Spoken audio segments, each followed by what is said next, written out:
cuman buat nambah-nambahin. Hai, assalamualaikum.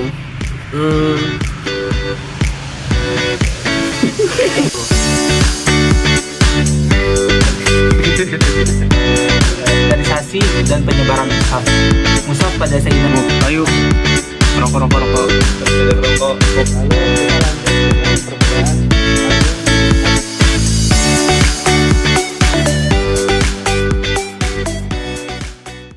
Pernahkah kita bertanya, kenapa Al-Quran yang kita pegang, mushaf yang kita pegang, bisa sebegitu rapi, nyaman, tulisannya enak, padahal Quran tersebut ditulis 1400 tahun yang lalu.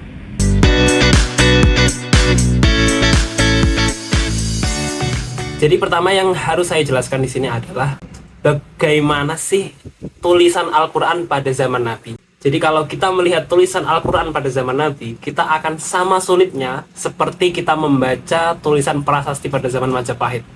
Karena teks Quran tersebut, bahasa Arabnya, tidak ada harokat fathah, kasroh, domah, tidak ada titik yang membedakan ba, ta, sa, yang membedakan jim, ha, kho. Dan tidak ada tanda baca lain yang membuat kita bisa membacanya dengan mudah. Namun orang pada zaman itu bisa membacanya dengan mudah karena memang itu adalah tulisan asli dari kaumnya. Seperti halnya kalau saya menulis AKI CNT KM, kita langsung bisa membacanya dengan aku cinta kamu, misalkan seperti itu. Seperti halnya orang Arab juga seperti itu. Tabat tidak ada titiknya, kosong semua, tapi mereka bisa membacanya dengan lafaz tabat. Pertama, penulisan Al-Quran pada zaman Nabi. Jadi pada zaman Nabi Muhammad SAW, tidak semua sahabat menulis tulisan Al-Quran. Hanya sebagian sahabat saja yang ditugaskan oleh Nabi untuk menulis Al-Quran. Contohnya Zaid bin Sabit, Muawiyah, dan Ubay bin Ka'ab. Dan juga ada beberapa sahabat yang lain. Jadi pada zaman Nabi, Al-Quran turun berangsur-angsur selama 23 tahun. Turun satu ayat, turun satu surat. Sementara ayat yang lain dan surat yang lain belum turun. Seringkali surat turun ditulis oleh sahabat satu, surat turun lain ditulis oleh sahabat lain, dan begitu seterusnya. Dan tidak ada penulisan secara utuh menjadi satu mushaf. Artinya misalkan surat Atin ditulis oleh sahabat A, surat Al-Zalzalah ditulis oleh sahabat B, surat Al-Baqarah ditulis oleh sahabat C. Terpisah-pisah. Bahkan mungkin satu surat ditulis oleh sahabat yang terpisah-pisah. Di masa Abu Bakar As-Siddiq, ketika Nabi Muhammad wafat, orang-orang berbondong-bondong untuk murtad, tidak mau membayar zakat, dan muncul nabi palsu. Kemudian diperangi oleh sahabat Abu Bakar yang kemudian dinamakan dengan perang Yamamah. Dalam perang tersebut gugurlah banyak sahabat, sehingga Sayyidina Umar khawatir Al-Quran akan hilang karena para penghafalnya juga hilang. Setelah itu dibentuklah panitia oleh Abu Bakar As-Siddiq, yang panitianya diketuai oleh Zaid bin Sabit. Hasilnya adalah pembukuan Al-Quran pertama pada masa Abu Bakar As-Siddiq. Hanya pembukuan saja, artinya Al-Quran yang tercecer dari para sahabat-sahabat digabungkan menjadi satu, tapi tanda baca belum berubah dan tata cara penulisan belum baku. Di zaman sahabat Utsman bin Affan ketika menjadi khalifah, terjadi satu peristiwa penting yang membuat Rasul Utsmani diharuskan ada, yaitu adanya pertempuran di Armenia dan Azerbaijan yang mempertemukan dua pasukan dari daerah yang berbeda, di mana dua pasukan ini mempunyai cara bacaan, cara qiraat yang berbeda, sehingga ketika bertemu saling menyalahkan satu sama lain. Diceritanya sampai mengkafirkan satu sama lain, merasa bahwa bacaan satu kaum lebih baik dari bacaan yang lain, dan seterusnya. Nah, ini membuat sahabat Hudzaifah al-Yamani menjadi gusar, kemudian mengusulkan kepada sahabat Utsman bin Affan untuk membuat satu tulisan yang disepakati bahwa itu adalah tulisan Al-Quran yang resmi. Kemudian lahirlah Rasm Utsmani. Mushaf pada Sayyidina Utsman bin Affan disalin menjadi beberapa cetakan dan dikirim ke kota-kota besar. Salah satunya kota Kufah, Basroh, Syam, Mekah, dan lain-lain. Mushaf-mushaf selain itu diperintahkan untuk dibakar agar umat Islam kembali kepada satu standar bacaan.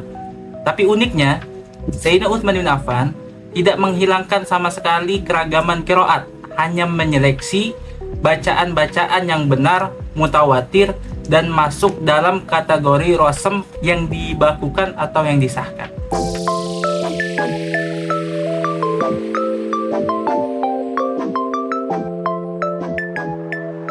Kita masuk ke dalam pembahasan rosem, dobet, dan khot. Kita langsung ke contohnya ya.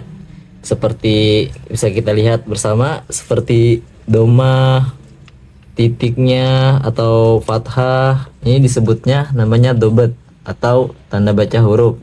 Sedangkan rosem itu lebih menunjuk ke kayak wawu, ha, ro, atau kof, itu disebut rosem atau batang hurufnya. Pertama ada rosem. Jadi yang dimaksud rosem adalah hanya perbedaan dalam batang tubuh huruf yang misalnya pada satu kalimat dalam Al-Quran. Nah, jadi jangan gampang berpendapat bahwa mushaf Indonesia itu tidak sesuai rosem Utsmani. Hanya berbeda dalam mazhabnya antara mushaf Indonesia dan mushaf Madinah. Nah, untuk mushaf Indonesia mengikuti riwayat Abu Amr Ad-Dani, sedangkan untuk mushaf yang Madinah mengikuti Abu Daud. Intinya apa ya? Sama-sama antara mushaf Indonesia dan mushaf Madinah itu sama-sama mengikuti rosem Utsmani, hanya di perbedaannya hanya di mazhabnya.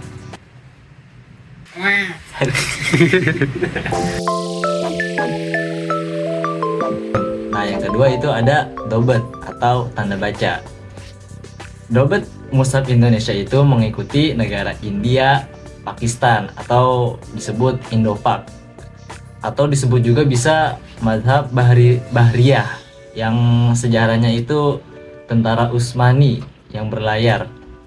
Kemudian kalau misalnya mushaf Madinah itu standarnya udah mengikuti internasional karena banyak digunakan di bagian timur.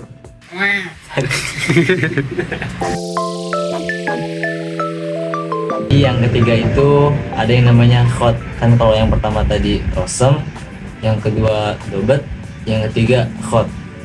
Antara khot mushaf Indonesia dan khot mushaf Madinah itu berbeda. Khot Indonesia mengikuti sama-sama menggunakan font nasakh, karena font nasakh itu gampang dimengerti untuk di zaman sekarang. Tapi penulisannya berbeda, hanya penulisannya berbeda, stylenya, karena yang menulis itu berbeda. Kalau misalnya mushaf Indonesia itu ada Dr. Umar Toha, cari aja nanti. Sedangkan untuk mushaf yang Madinah itu ada Isyad Misbah, ada nama font beliau masing-masing itu kalau misalnya kita mau cari. Jadi teman-teman, kita di sini akan mereview perbedaan antara khot, tanda baca, dan rasem. Di sini saya punya 3 Al-Quran. Yang pertama Al-Quran Kudus, kedua Al-Quran Indonesia, dan yang ketiga Al-Quran yang versi Madinah. Lanjut, yang pertama saya akan ngasih tahu perbedaan khotnya. Jadi di antara susah cok.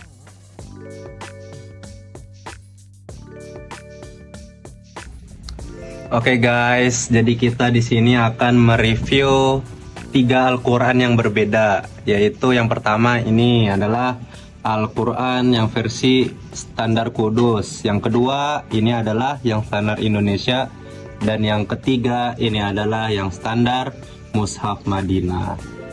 Yang pertama kita akan bahas perbedaan khotnya. Di sini kelihatan jelas ya, berbeda ya. Dari lafaz Bismillah, Alhamdulillah, nih berbeda ya khotnya. Semuanya berbeda. Nah, yang kedua adalah lafaz tanda bacanya. Jika di mushaf Indonesia, di lafaz Allahnya, ini di atasnya dia berupa fathah berdiri. Sedangkan di mushaf Madinah, di atas lafaz Allahnya dia berupa fathah biasa. Nah, tapi kalau di mushaf Kudusnya dia sama aja guys. Dia sama aja seperti di mushaf Indonesia. Yang kedua adalah tanda mat. Nih, di rohim nih ataupun di nasta'in. Nah, kalau di ar-rohim, dia di mushaf Indonesia dia ada sukunnya. Sedangkan kalau di mushaf Madinah dia tidak ada sukunnya sama sekali. Nih, di nasta'in juga. Jadi itu.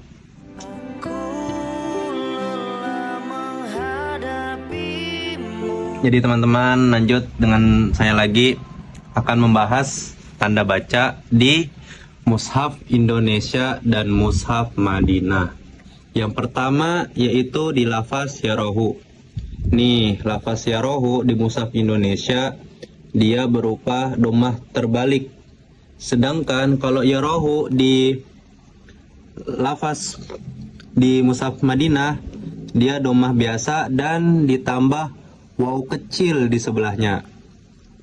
Nah, terus yang kedua adalah lafaz ar-Rahman.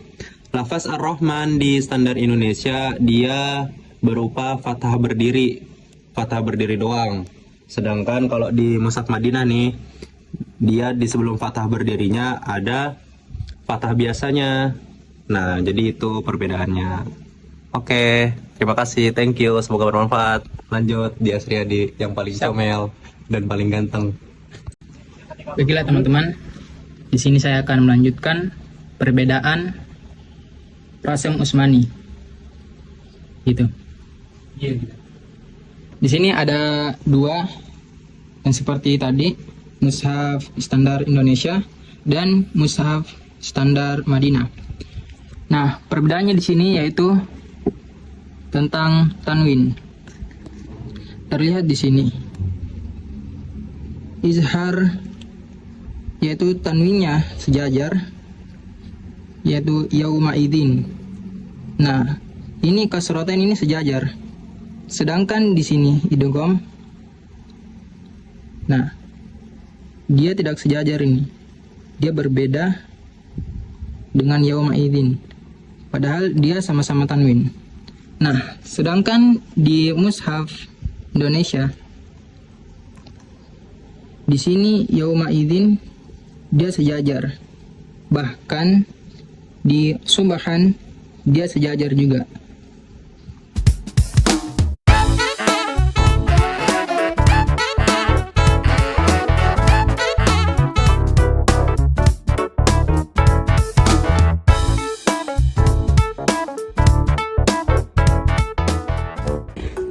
Sep, lu harus ngajarin gua caranya ngomong lu sama gua yang kagak medok gitu, gimana tuh?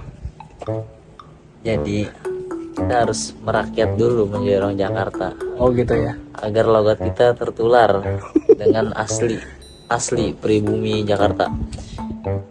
Jadi asli pribumi Jakarta gitu. Enggak, salah. Maksudnya kita harus sering bergaul sama orang Jakarta yang asli Betawi ya, gitu. Oh jadi kalau kita sama orang Betawi terus nanti logatnya jadi nyampur gitu ya? Iya, jadi ada ya yang masuk lah ya logatnya ya. Oke. Maybe. Nanti yang lihat video ini komen ya di bawah medok atau tidak ini.